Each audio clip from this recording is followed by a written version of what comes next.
Be careful what you ask for, darlings. You may just find out the answer. Dun dun dun! You've tuned in to New Job Who Dis.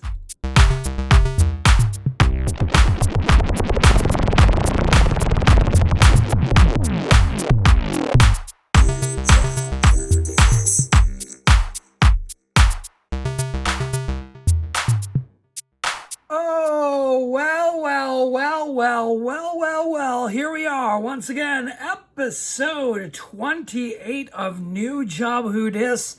Welcome, everybody. Welcome back, my 7 or 11 listeners. You know you're out there. You know you're listening, and I love you for it. I am your illustrious host through this adventure, otherwise known as New Job Who Dis. I am Halston. Boddy, HalstonBoddy. And why are you here? To listen because you want to find out all about my travels through life, through the job world, the career world, through the working stiff world, to find out how I got here in 2020. How did I become? And how am I managing as Halston Boddy? If you are not watching the United Wrestling Network, if you are not tuned into Prime Time Live, if you are not aware there is Championship Wrestling from Hollywood and Arizona, please check it out. Fight TV app. You can find it there. You can also find it on YouTube. Look up the United Wrestling Network. Look up CW30 Wrestling out of Memphis, where you will see yours truly managing the Queen of Hollywood and the Queen of Wrestling. Really, let's just get real with it. Miss Heather Monroe, the Killer Bay, if you will. And so we are traveling through time right now to get to how did I get here? And let me tell you where we left off. It is, we are about, oh God, I got to be honest with my listeners, my lovers, my lover cheeses. I know you're out there. Listen, you've got to hear me out. This is therapy for me. And some of it is really good and cathartic. And it's so interesting what I've dredged up doing 28 weeks so far of 28 episodes of podcast, 14 weeks worth of just talking it out and rediscovering my past through my job history. And this is a tough few episodes to get through because it's all seeming to be well and good, but there are layers underneath that are just about to appear that start the event. I mean, the crumble and the tumble and the fall down is already happening. You're witnessing it. We are in, just like when you're watching somebody dive on a diving board. I've hit the board and I'm just about to get on the upswing of that dive. And it is already, you can tell from the dive I'm about to take, it's not going to end pretty. And it doesn't. Spoilers. But let's get into it. Catching you up to where we need to be.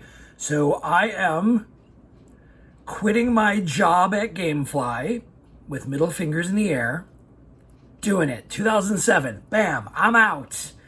Because my stand-up comedy and acting career is moving forward. I'm getting booked constantly.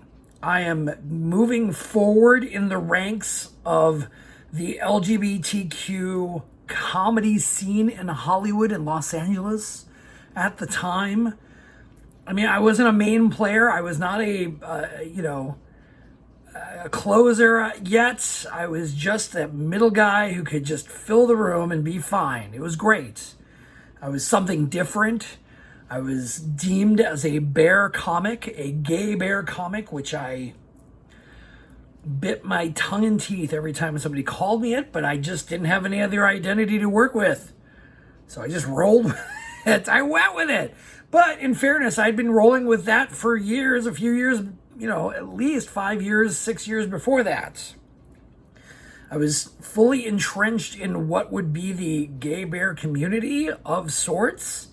And I put question marks at the ends of those because it's a long journey through that conversation, but at the end of the day, I was in it. I was in the gay bear group community culture of the day. And I was there to entertain the troops to the best of my ability as a comic comedian. The struggles I was having was that I didn't realize that this was not my audience yet. But I kept trying. Oh, I kept trying. I got some wise words from a fellow gay comic by the name of Ant, who said that same exact thing. When I asked him about how gay men felt about him, he said, they're not my audience. And it blew my mind because it made me realize, maybe I'm failing in this bear thing. Maybe it's just they're not my audience. Well, how do we figure this out? I mean, I'm a scientific guy. I'm a scientific method type of person. Test it out, right? Put the marble in the pipe, see where it stops. Try a different pipe. How do we get to the finish line? And again, business-wise, I was not looking to win the bear community and be the sole entertainer and the breadwinner making money off the bear community. That wasn't the goal. Goal was just to be something, right? I didn't have fame on the mind. I didn't have glory and whatever. I had nobility, really. I just wanted to do something good and do my best, really. I didn't make a lot of big ego-driven moves. I wasn't trying to be a star of anything. And that was another reason why I bit my cheek and tongue till it bled when people were started, in the bear community at least, started calling me a bear-lebrity. For those who are listening to the podcast, I'm shaking my head and frowning my face. It was weird. I didn't want to be called that, but I didn't know why. But I didn't have a reason why. And I didn't know why it hurt. And it was weird why people suddenly called me a bear-lebrity or even a celebrity in any way. I mean, doing some bit parts in extra work in Hollywood does not maketh one a star. Now, I get it. If you don't live in Los Angeles or you don't get the Hollywood hustle and you're from the Midwest and you'll always be from the Midwest and you never, or the South or wherever else, and you don't know what acting land and Hollyweird is all about. It looks exactly how it looked to me for 28 years of my life. Being this weird sort of through the looking glass television set and everything is just Hollywood on TV. When you're in it and doing it, it's a different flavor. And I wasn't anything like, as I said, I wasn't anything special. I wasn't anything like star, but to everybody else, like my family back in Wisconsin, I was king of Hollywood. Woo! Tell us about Hollywood. Tell us about the stars. Like, I don't live next to the stars. Okay, I live in the valley. There's nothing. It was such a weird, like, mirror and reverse mirror to look into and look out of. It was just bizarre. And so my ego, at least at that time, was like, hey, kid, you're doing something. You're making something in this comedy thing, at least on the gay and lesbian side. The bear thing is not working anymore for me. But here's what I had to figure out scientifically. Talked about me trying the scientific method. It ain't me, it's something else, right? I had to figure it out. Come on, how can I be putting in this much work and effort to try to be funny and be a comic and book myself? I didn't have an agent. I didn't have anybody speaking for me. I didn't have a handler. I didn't even have a writer. I barely had to make one up. Here's what I need. I just need the basics. Get me there. I'll perform. Pay me a little money so I can enjoy the weekend. I'll do what you need. I'll host. I'll MC. I'll judge a contest. I'll be whatever. It doesn't matter. Just get me there. So I'm doing my last bear event. Now, up to this point, I was doing these bear conventions, and I was doing them recently with a bunch of musicians that I had met in Nashville through another promotion that was called Bearapalooza. And I talked about this in previous podcasts. Yes, you should listen to the last 27. Catch up, new folks. It's worth it. Trust me. If you don't know, you got to go back. You have to. I can't explain it all. So I'm doing these conventions. I'm meeting these musicians. The musicians are cool. I love musicians. I'm also meeting a mentor to be, and he didn't know it at the time, and neither did I. I met a gentleman by the name of Sideshow Benny, who is a sideshow performer. And when I say sideshow performer, I mean the type that eats light bulbs and has people throw darts into his back because he has a bullseye or a dartboard tattoo going on, and walks, on glass barefoot, and, swings irons from his nipples. It's fantastic. Wholesome family fun. Hey, depends on the family, right? So I met him, and some 40-year-old guy, mid-40s, right? I'm like, how are you doing this? How are you just being a sideshow performer? What? And he just quit his corporate job one day and said, I'm going to be a sideshow performer. That was it. What? So I'm meeting all these cool people out of this Barapalooza Nashville thing, and one of them is named Kendall. Kendall. I got this guy. I got him.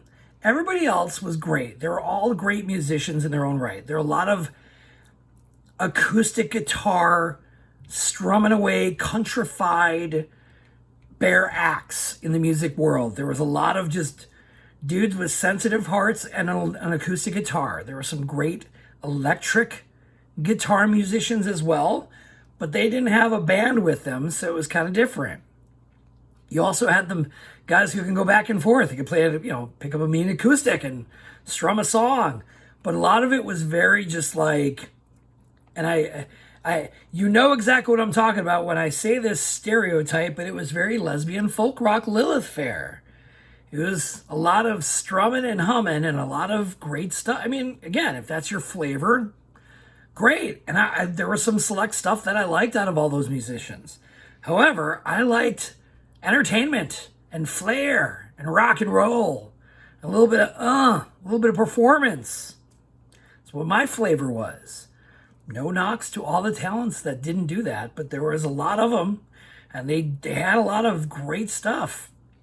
But this one guy, Kendall, I was like, holy crap, this guy's full of energy. He's running around on stage. He's got a wireless mic. He's now shirtless. He's putting on a harness. He's singing about dudes. Okay, now he's got another song about sensitive stuff. And now he's singing about dudes again. Okay, but he's full of energy. And he's lit like before energy drinks. He's a walking energy drink. I'm like, I love this energy. I need to talk to him. And so I start getting to know some of these musician dudes. And where is this going, you're asking? Well, it goes into how I ended up quitting my job and taking my life on the road. Because as I'm quitting my day job and pursuing these day gig acting extra work to fill the gaps and pay whatever rent I can pay while my then boyfriend was covering the rest with his paycheck, and we choked. Oh, we choked. That's coming. But we had to survive. So I had to do all these acting gigs. And I decide, after doing these last bear gigs, and they're crap. They're awful to do. I will say this again. I know I've said it before. I apologize wholeheartedly to the bear community through the years 2005 through 2007. Because it went downhill, kids. I tried in earnest. I really did. But I knew after 2006, it was all downhill from there. And so if I gave you a terrible performance, if I did not make you laugh in the way I wanted to make people laugh, I fully apologize. I own that so bad. But didn't stop me. Because as a pattern goes in my life, I give everything the old college try until either somebody pulls me out of it or I give up finally in frustration.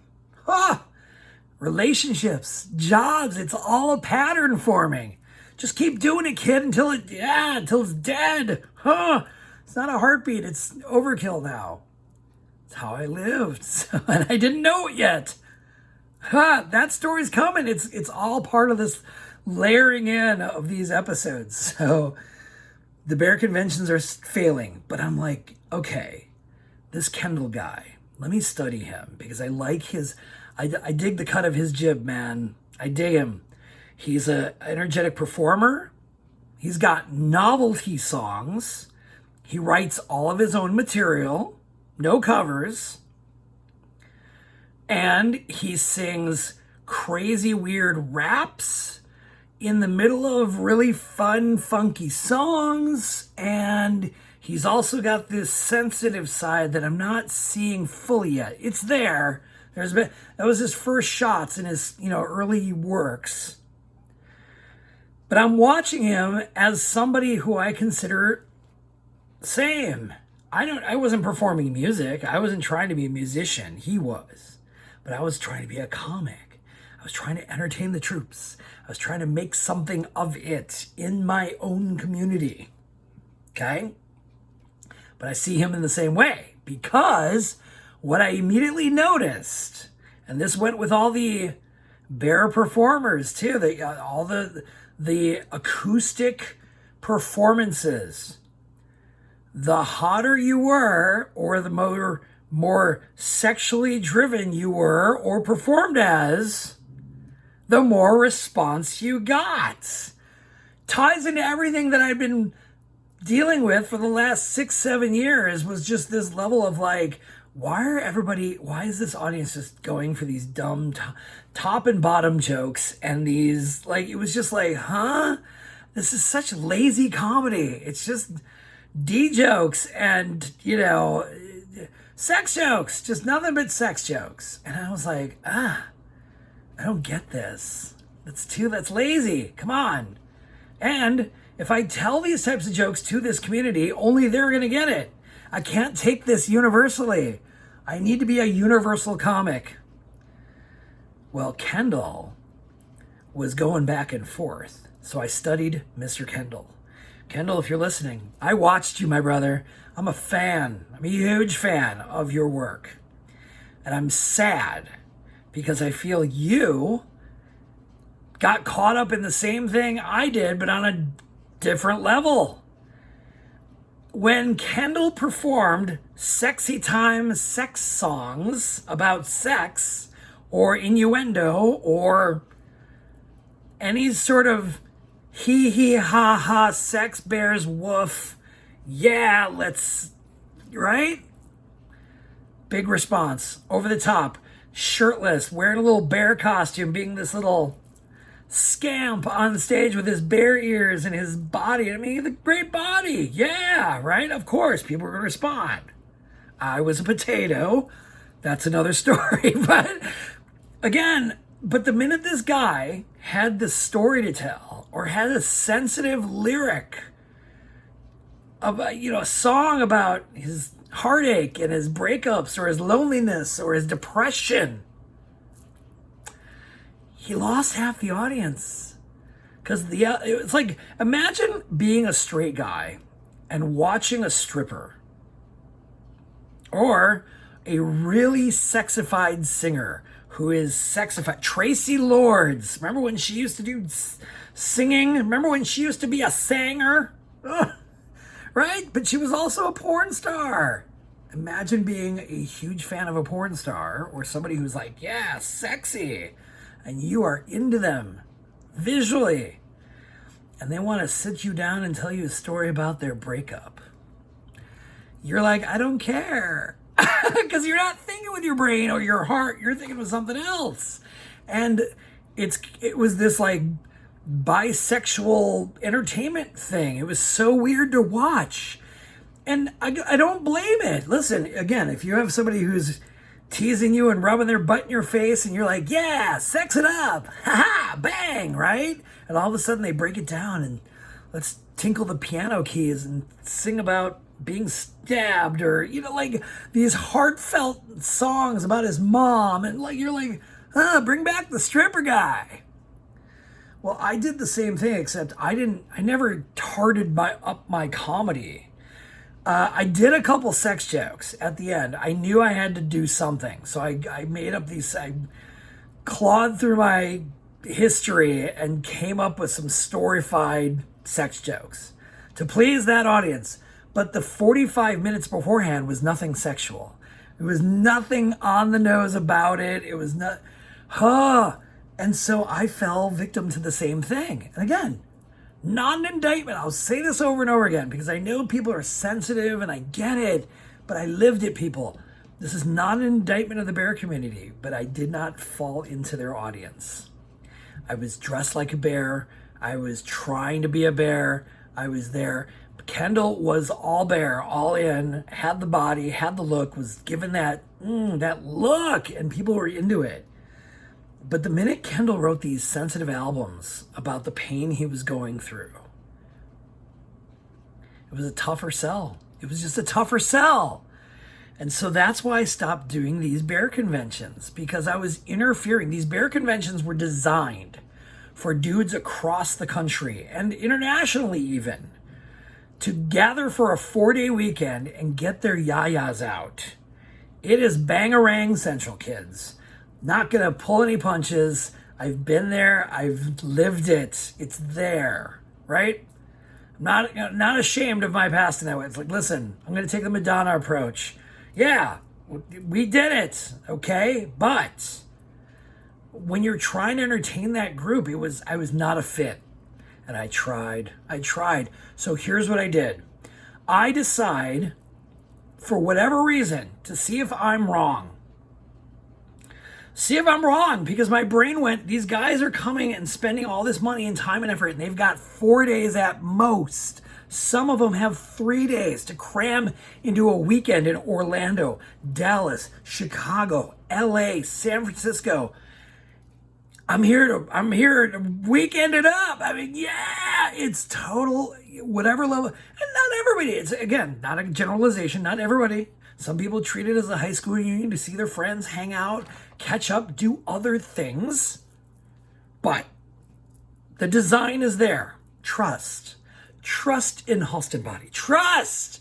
I was there for it, and it still exists. Listen, before COVID, they were about to have TBRU in Dallas for Easter weekend, and COVID hit, and they're like last minute going, we can't have a big gathering like this. There's 1,200 people in 3 hotels. What? We can't. No, sorry. I mean, the news goes around. So, yeah, I mean, so I pulled out the entertainment. I was like, I have this idea. Let's make a tour and take the entertainment out of the bear community convention circuit and just perform and see if we build it, will the bears just come? If it's not designed around a sex convention, right? Like, let's see if let's try it, because, hey, if comedians can go to coffee houses on a Thursday night and fill them, and I did it in LA, I mean, if you can pack a house and just bang the drum hard enough, let's see what happens. Up to this point, there had never been a gay bear tour, ever. There had been this Bearapalooza thing that had been in New York and then moved to Nashville and did like an outlet show, but it wasn't like a full tour where they're like, here's 12 dates in a row and we're going to be here and follow us on tour. It was none of that. It was just these one-offs. So it was this kind of commune thing, and it was great. But we were the first tour of just like pure, like, here's 5 bear musicians and a comedian host. He's going to do his best to keep the party going. And all of a sudden, my new job was, after, doing all this comedy and doing all this acting and getting all my, man, I'm going to do this. My next job was tour manager, self-appointed and self-made tour manager. I had help. It wasn't just me, but I took some of the reins of trying to put together this bear tour, and it was called Bears on the Run. In fact, I still have the poster. Yes, we had dates. Listen, here's how it went. Me and 5 other dudes. And then long story short, because I don't remember the exact who made the first phone call, who made the first email, who DM'd who, whatever. This is 2007. People were still hanging on to LiveJournal. We're in MySpace territory. Podcasts are a thing, but barely. That really kind of, I mean, they're there, but they're not what they are today. Logo TV, the gay and lesbian cable channel Logo was poppin'. So the time was right.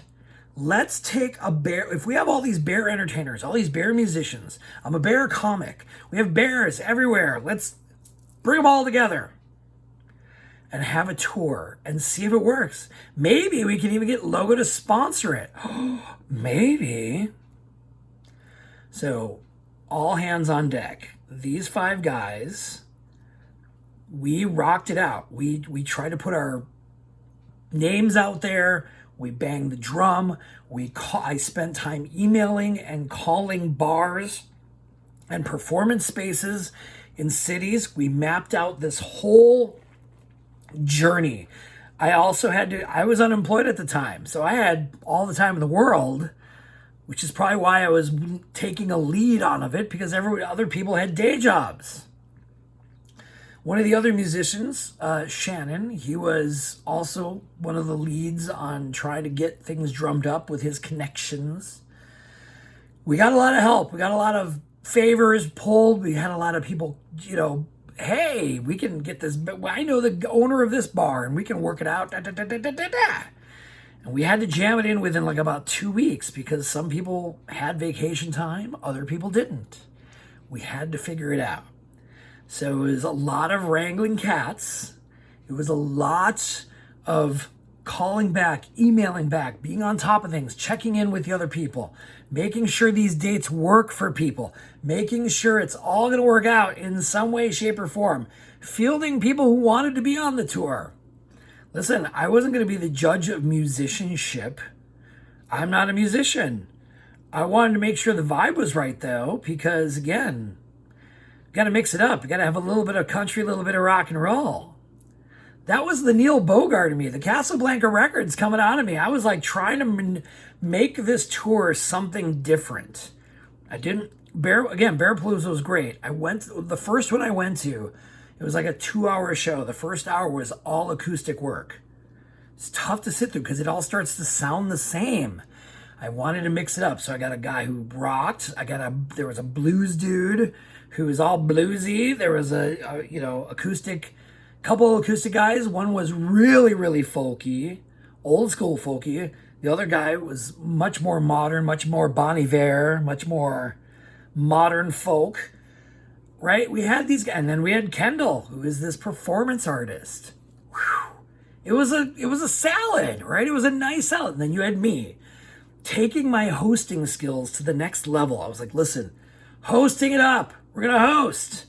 And we're going to make this thing hot. I am definitely a better host than I'm a stand-up comic. And especially after my latest bear convention runs where I was booed and I felt I was in the wrong place for the last time. I felt, you know what? You've been knocking it out as a host in LA. Anytime you've been asked to host a show, it's a hot show because you know how to keep it hot. You have a couple solid jokes to keep them laughing, but you're not expected to do a 30-minute set. Work it out, right? Work it out. So it worked out.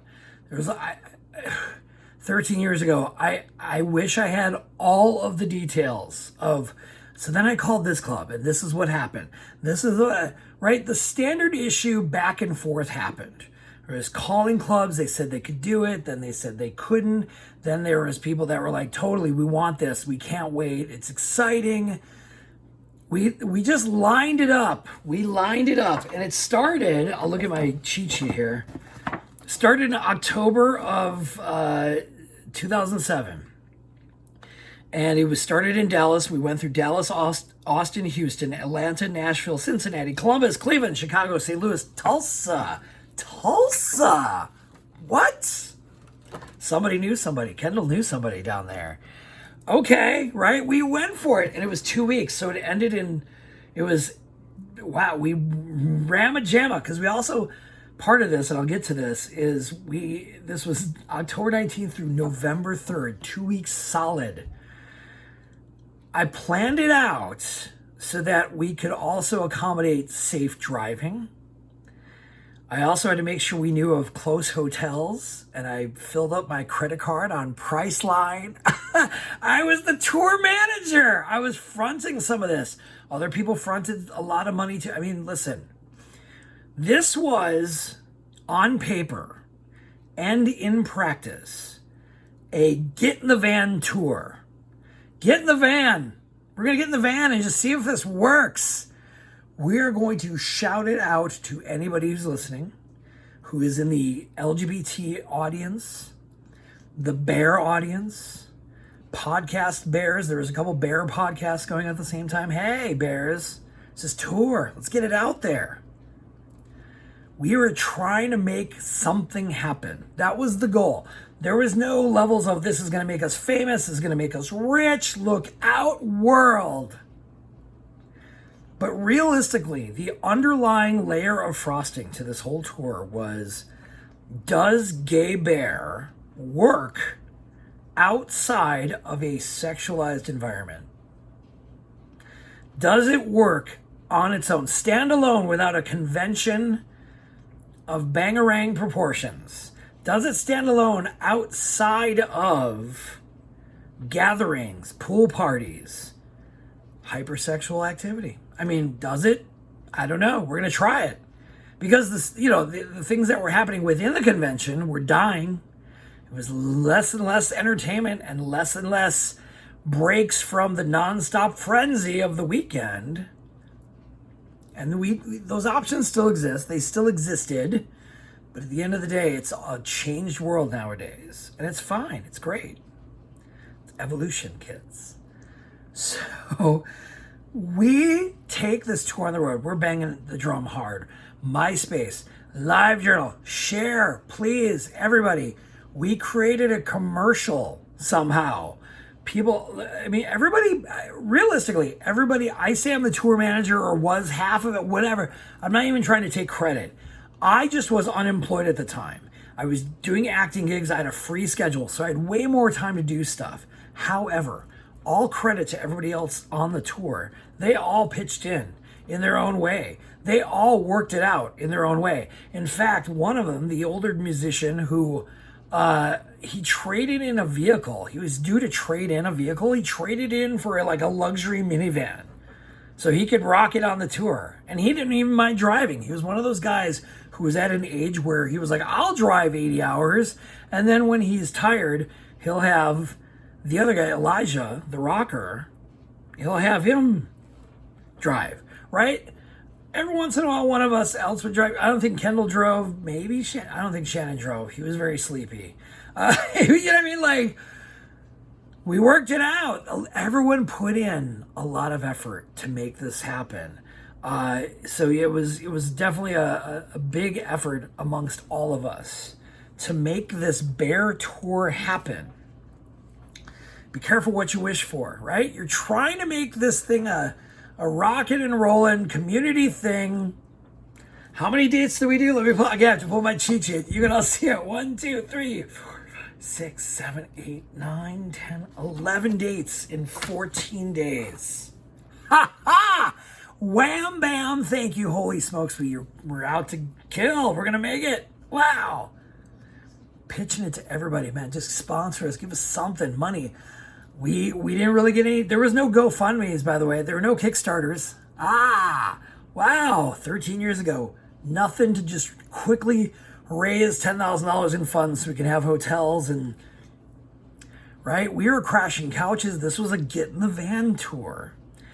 Here's what went right and here's what went wrong succinctly.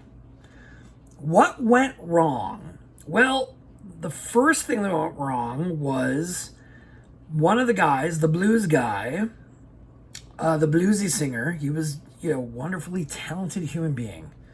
Went on to big things. He's still doing big things. I've heard amongst the wire that he is still in the music world, making music. Great. Fantastic. Within the first date, it was this weird thing where, like, I didn't pick up on it immediately. It was the other guys that kind of told me about it. And I was like, what? Where he complained that his throat was sore. Fair. I'm not a singer. Protect your voice. But then, like, later on that evening, he was like singing karaoke with a drag queen out on the strip of Dallas, right? And in the neighborhood. And I was like, all right, fair. He skipped the next date because his throat was sore. Great. It was Houston, right? We went from Dallas to Houston. Dallas, he performed. He did like 5 songs. They were great. He did a George Michael cover. It was hot. Woo! I was like, this guy has got pipes. Save your voice, brother. Save your voice, right? Totally get it. But then we get into his home city of Austin, and he decides to quit the tour. He wants us to stay in Austin. And I was told afterwards, because I didn't get the full story. It was not brought to my attention. It was brought to my attention from somebody else. I think it was Shannon, in fact. If I'm not mistaken, it was Shannon or Elijah. It was one of those two. Again, 13 years ago. I can't remember the exacts. But I do remember that I was told that it was because it was a Get in the Van tour.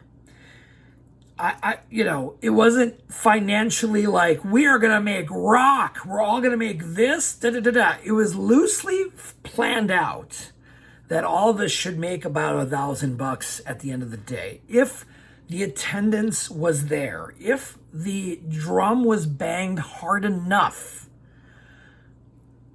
where are we going to do it? Where are we going to make the money back of all what we were expending out? Gas money, I was trying to figure that out. It was just ballparking to see what we can do and how far we could take it. Realistically. And he and his husband took a professional route, or at least a more professional route, and he bowed out because he didn't see it to be a clear financial plan or path. That is what the story that I have been told, or the lore of why he left. Okay, so more room in the van. No disrespect, isn't okay, right? No, hey, people make decisions. It's fair, right? I ain't dogging it. That's just what happened. No, again, not an indictment. Just that's what happened. One of the guys decided, I don't want to be in this tour because I'm not sure if I can be, assured of things. Fair, right? It's risky, and you're doing your thing. Stay in Austin, brother. Knock it out. Great. Moving forward. Everything, the car works great. The minivan's working great. Things are working great. We pick up, I think this was on because eventually we did a second leg, by the way. We ended up all the way in New York. That was the last of the tours. We ended up in New York. But we did another leg after that. After the first one, we were like, wow, we kind of broke even. Things were like, okay, that kind of worked. Because between those 11 dates, like 2/3 of them were all right. There was a couple, it was an average, law averages. There was a couple bad ones. The Dallas, the opening one, whew, that one, no one showed. Oh, it was a painful show. I don't want to say no one. There was like 15 people there. Not a good omen for the shows. But there were some hot shows that packed the house. Austin was a great show. Houston had a nice draw. I mean, we had some hot shows that made some decent money and got us to the next city, right? That's what we did. Paid for some of the hotels. I took a big loss. I mean, realistically, I just shoved everything on a credit card. Right, because that's all. I lived on credit at that time. I wasn't working, so for those 2 weeks, I had to just live on credit and whatever cash was in the bank between me and my then boyfriend. So big risk. We were taking a big risk, hoping for a big reward, and the reward would have been maybe like a Logo thing. Logo gets wind of this. We get to New York because Logo is in New York and LA, and they just catch wind of it somehow. Maybe it will work. I don't know, but we got to throw it up on the wall, see if it sticks. And it kind of did a little bit. Logo, we ran a commercial on Logo. What? We got a Bears on the Run commercial on Logo for the second leg of the tour. What? Wild times. I'm telling you, it was weird. So we were getting somewhere. We're getting a little bit of traction. Second thing that happened that was weird, that kind of just was like, ugh. So the Barapalooza dudes, it was a little problematic to get to Nashville because I feel like, again, projection, if I were to reflect, I feel like the dudes that were doing the Barapalooza thing, there was a bit of jealousy, envy. Why wasn't I part of this tour? I created Barapalooza, which brought all of you together in the same room in the first place. How was I not part of this? Fair. All feelings are valid, right? I mean, I'd be kind of a little like, hey. However, it just wasn't part of the cards that were being dealt. It wasn't fully my decision. It was a 6-pointed star, and then it went to 5, right? There was 5 people on the tour then. It just didn't work.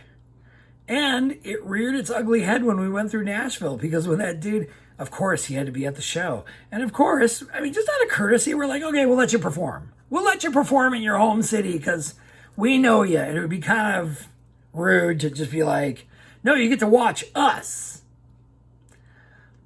But even when we were asking him to like perform, it was like, oh, I'm going to do this song and this song. And he like started adding more time to his set because everybody had to do a solid like 25 and out to keep it tight, right? I had to keep them warm, keep them going, right? Can't be like doing 45-minute sets and boring them to tears. And we were like, no, you're doing like 2 songs and you're out. That's it. We're not filling this up with like 3 hours Woodstock. We got to keep it tight. Tight. So it was another reason, like, it was like, oh, there's this weird vibe. Like, we're all supposed to be in this together. I get it. You know, again, the bear community, the gay community, whatever community, all kumbaya. We're all in it together. Shaking hands across America, right? But again, if people just don't get along or people are just not vibing, right? You can't just... it's not that you're making enemies. It's not like it's all or nothing. But at the same time, it's just they're not a fit. It didn't work. It wasn't gonna work. So Blues Guy's gone. Drama-ish with this Nashville Barapalooza folks. Fine. They're fine, right? They're doing their own thing. It's great. Listen, all kudos and credit and gratitude for the opportunities that opened up because of the connections that were made through all of that. So again, no indictments. It just is what it is, or was what it was, or that's how it happened, kids. That's what I saw with my eyes and my experience. Not a drama thing, right? Love to everybody. So here we are. We're touring. We're doing this thing. I'm on the road. We're on that, right? Everything's kind of working, sort of. Some great shows, some clunkers. Cleveland, whoo. That was painful. Clunker of a show. It was on a weird night, and it was at a bar that it was in a place that nobody went to on a Thursday night. I think realistically we had 3 people in the audience. That was the worst show. Terrible. But then we went to this other show, and I'm trying to remember where it was. Let me look at my cheat. I'm going to keep pulling up my cheat sheet here. No, it wasn't maybe.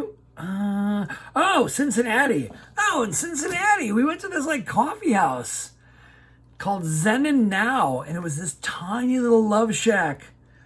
Packed the place to the gills. Sold merch to the gills. P.S. by the way, just wanted to cue it. We're nearing 45 minutes, but we're going to take you over an hour. Can you stay with me? We got some more to talk about.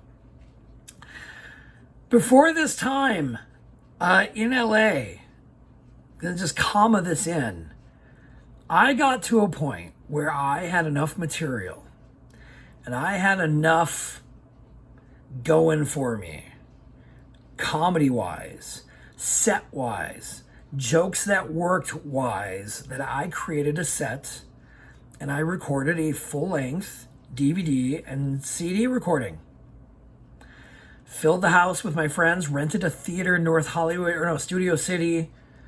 Filled the house with friends and family. Get them loud. You got to make noise. Had a couple openers that were friends in the comedy scene at the time.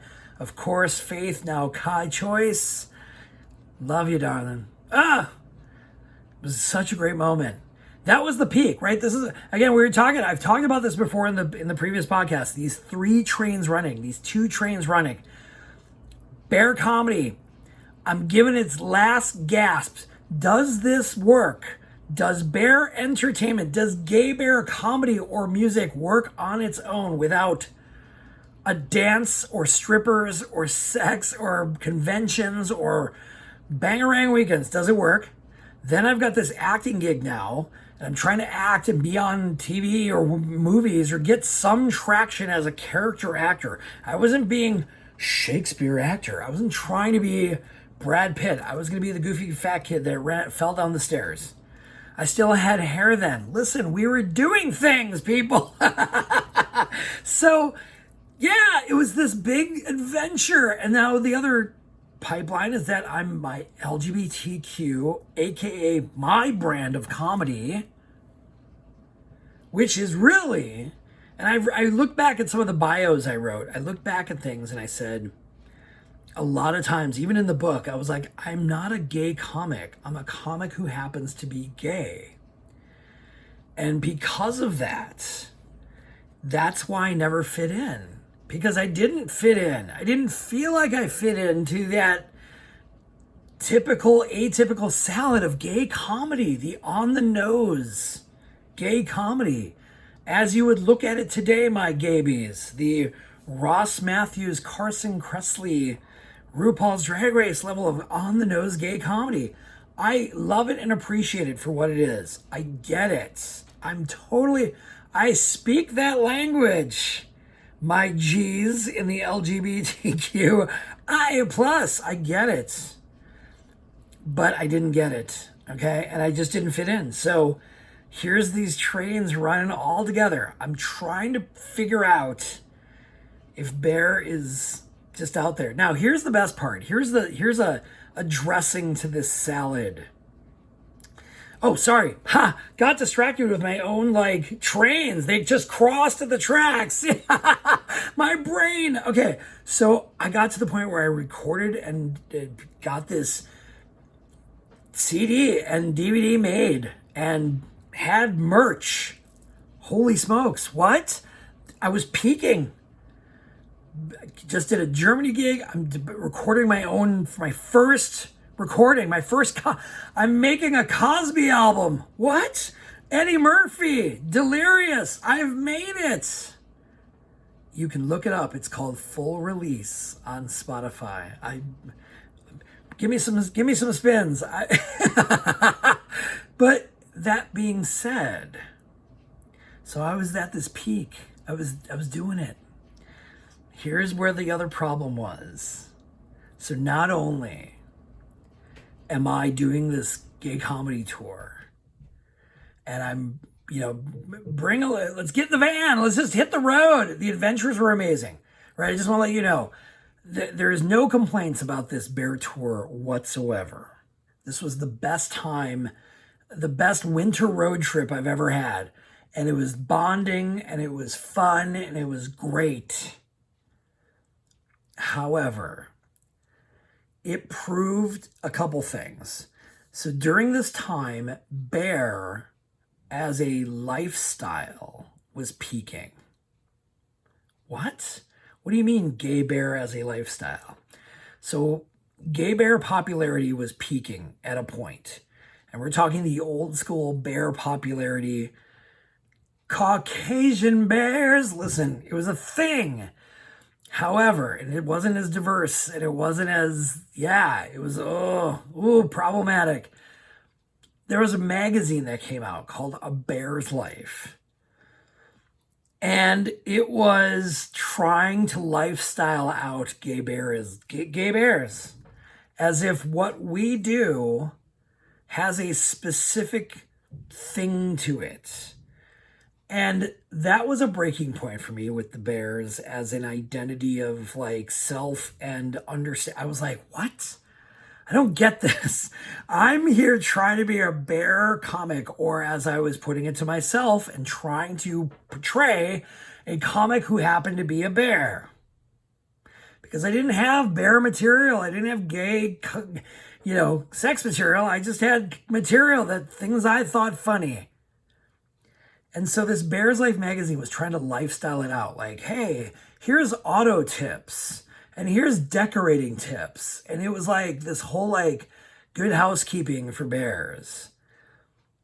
And I was like, what in, I mean, that's when I was like, all right, you've lost me. Sorry, bear community, you've completely lost me. That was the biggest crack in my identity crisis, was like, that's it. Listen, they made it on a national level. They peaked it out, this magazine. It was top. It was the thing. It made all the other publications look amateur and weak, and it didn't matter. It got on like Barnes and Noble's magazine rack. I mean, it neutralized bear and tried to, but it didn't. It tried to desexualize bears. But it also wasn't desexualizing bears, because at the end of the day, it was like, what is this magazine going to tell me about how to take care of my car that Auto World or Car and Driver magazine, or just having a friend who understands cars, or reading up on car maintenance, like oh, it's because you're shirtless. It's like, it was the joke I made. In fact, I got heat for telling a joke like that in Minneapolis. Oh, they did not like that, because I was dogging my own community. But I was like, are you serious? Why are we trying to force this, like, all bears decorate this way? It was, the inside jokes amongst our friends were just side splitting about these magazines, like, how to do romance the bear way. What? I didn't understand it. I was like, you've lost me. You lost me. You didn't lose me entirely. Because again, I'm in the middle of this, like, it happened before that, but it was literally, I'm like in the middle of this bear tour trying to make this happen. If I'm gonna take bear to the mainstream and get them on logo, we're gonna do it with talent. I'm not gonna tart it up.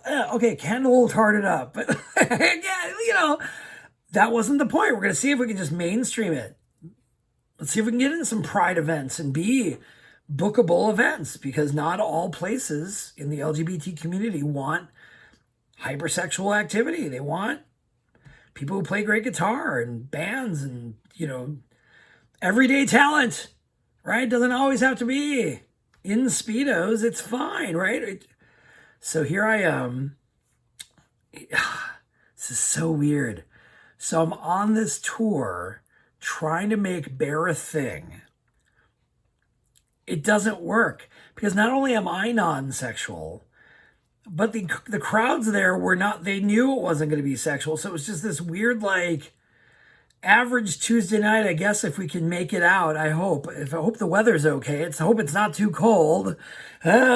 Pulling teeth. Other gigs were amazing. So it was this weird, like, I've got merch, I'm doing this thing, we're blowing up, it's making it happen. But this Bears Life magazine was this giant crack in my identity existence, where I was like, this is not me. This does not represent me. I don't want any part of it. Then, here's the other weird moment that was so awkward. At one point during the tour, the dudes in the van, all the musicians were like, we should get Bears on the Run tattoos. We're in it, man. We were in it to win it. We wanted this tour to be successful. We wanted to mainstream it on our talents alone. We wanted to make it a successful thing because it was to be heard as music and entertainment and not razzle. Time and place, right? We wanted to mainstream it a bit.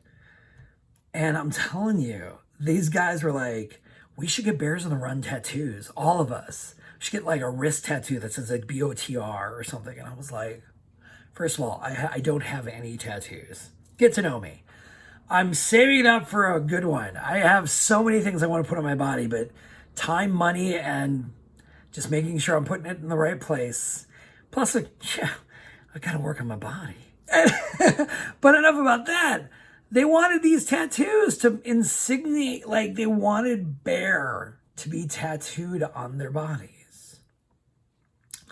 I vehemently rejected that idea. It made my insides curdle. The notion of stamping myself as this bear identity was not part of the playbook.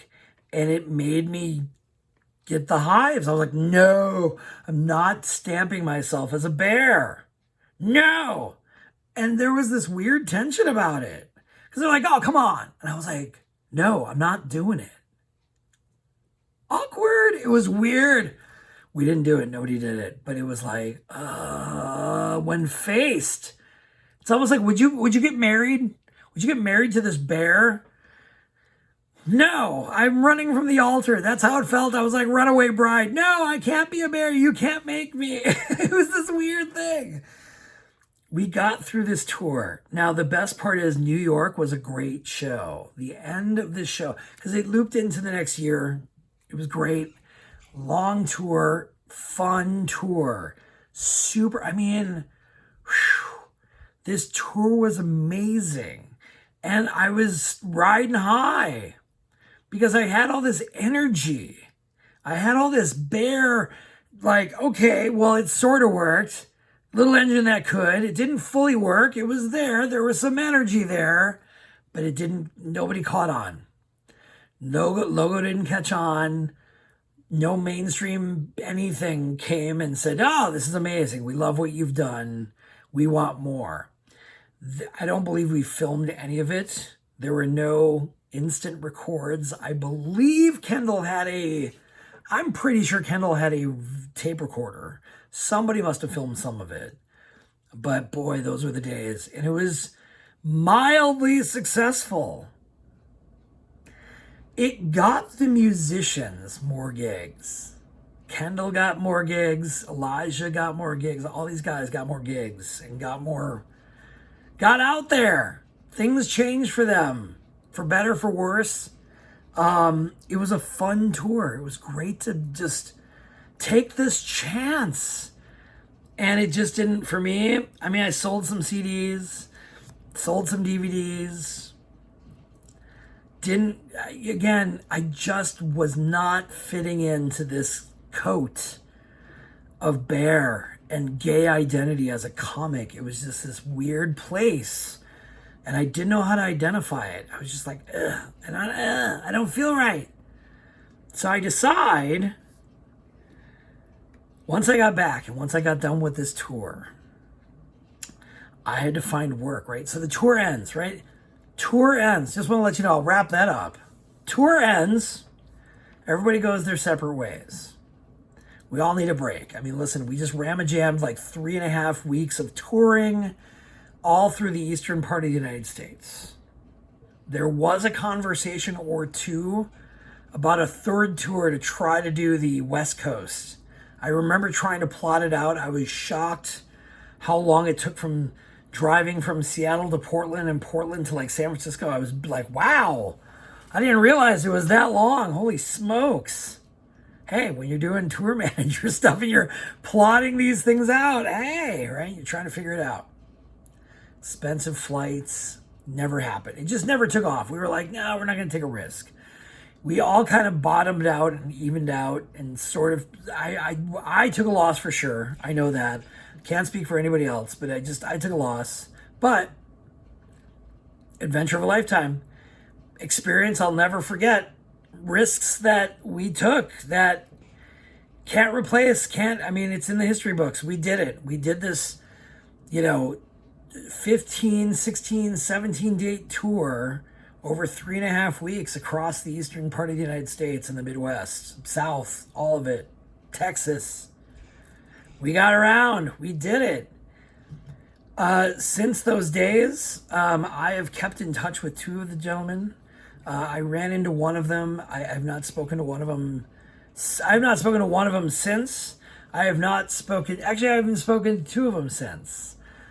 Just ships in the night. You know what I mean? We just, hey, you go your way, I'll go mine. I recently spoke to Kendall. He has put out some of my Kendall, if you hear this ever, Kendall has put out some of my favorite gay pop, rap, hip hop, message, ballady, from your heart music I've ever got to witness, be recorded in front of me and performed in front of me. I have his CDs. I mean, I treasure that man because he really just was like, it was something to behold, to watch somebody who I was parallel riding a different train, but seeing what he was doing too over there, and just seeing how the audience was there for one thing and one thing only. We both experienced it in our own ways. Elijah, the rock star, he is still living in the Palm Springs area. Still got in touch with him. He's great guy. Love his stuff. Music is amazing. But yeah, I haven't talked to those guys. I haven't seen them since the tour. I saw them at one bear convention. That's when the wrap up of the Bears comes into play. I knew that I was absolutely the period on the sentence of the bear comedy and the LGBT comedy and the what am I doing with my comedy identity crisis comes to an end. Bears, gay bears, I love you long, right? I love you for what you brought to the table for me for so many years. There are endless stories. There's a whole nother podcast about my experience in the gay bear community and the things that I did, the adventures I got into, the drama I experienced from day one. It's a whole nother podcast. But I'm also grateful that I got to do what I did for them when I got the opportunity. I got to be a game show host. That was on my childhood list of jobs. And while it wasn't on ABC, NBC, or CBS, and it wasn't on any major network, I got to be a game show host. Check on my list of childhood jobs. I got paid to be a game show host for some bear conventions, right? Fun. And all sorts of them too, not just one. It was like Newlywed Game and Pyramid. It was great, right? I'm grateful for the Bears teaching me what I am or I am not, right? I mean, realistically, sure, physically you walk up, you go, that's a bear, right? Body-wise, beard-wise, you see it. However, I'm grateful for these moments that with Bears Life magazine, the things that I experienced through the eyes of the audience that I was trying to perform for, the critique that I got, all the things that I learned along this bear comedy adventure. Grateful. But I'm sorry I couldn't perform the way I should have, because I went to my last bear convention, and I believe it was in Tucson. And I just went as a spectator. Just came in, I think I drove in just to be there. Not performing, didn't ask to perform. I'd already performed there a couple times. Didn't want to, overstay my welcome. Those guys were great. But they had another comic performing on a Saturday night. And the other musician guys were there because I think that's the reason why I was there. I believe Kendall was performing or Elijah, one of or both. They were performing, but they had a comic. And it was a bear comic. And I'll tell you what, it was like full circle, sitting in that audience in the back, soaking it in. All right, kid. I did my time through the bear community trying to be a comic and be a stand-up comic and represent what I could possibly represent. That wasn't my audience. Sorry. I'm so sorry. We had a tumultuous up and down 5-year relationship of entertainment. But this is where it wraps up in 2008, early 2008, January, in fact. This comic is killing it. But it is legitimately nothing but sex jokes, poppers jokes, top and bottom jokes. All the things I didn't have and all the things I wasn't really.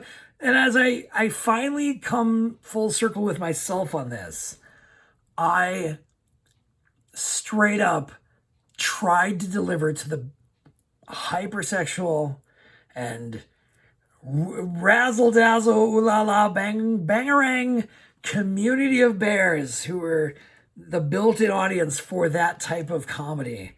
I was trying to provide them Bill Cosby when they wanted Eddie Murphy, right? I was trying to be America's favorite wholesome bear, and they wanted filth. They wanted, they didn't want Eddie Murphy. They wanted like Carlin and Kinnison. I mean, they wanted Dice Clay of bear. They wanted filthy.